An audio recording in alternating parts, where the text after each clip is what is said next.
Subscribe to our channel by clicking the subscribe button. Click the bell button and enjoy the latest uploads from our channel. Coming to question number 19.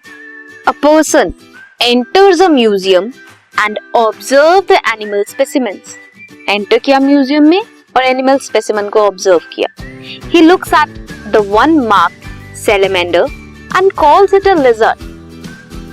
How will you explain to him that salamanders and lizards belong to two different classes? कैसे बताओगे? List 4 distinguishing features and also give one example of the other member of the above two classes.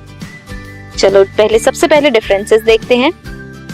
Lizards की external ear opening होती है and clawed toes होते हैं, whereas salamander में ऐसा कुछ नहीं होता. Lizards are reptiles. क्या है lizards? Reptiles. And salamanders क्या हैं?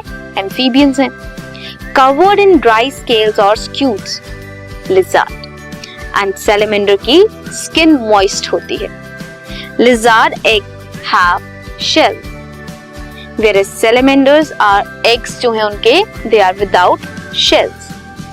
अगर हम frogs and amphibians and reptiles की बात करें तो amphibians का example is frog and reptiles का example is snakes.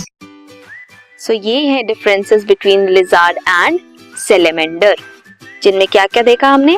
lizard और salamander में external ear opening, clawed toes के बारे में देखा, उनकी skin के बारे में देखा. salamander की moist थी and उनकी dry थी. eggs में shell होते हैं lizard में और salamander के eggs के shell नहीं होते.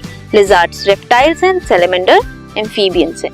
This was question number 19.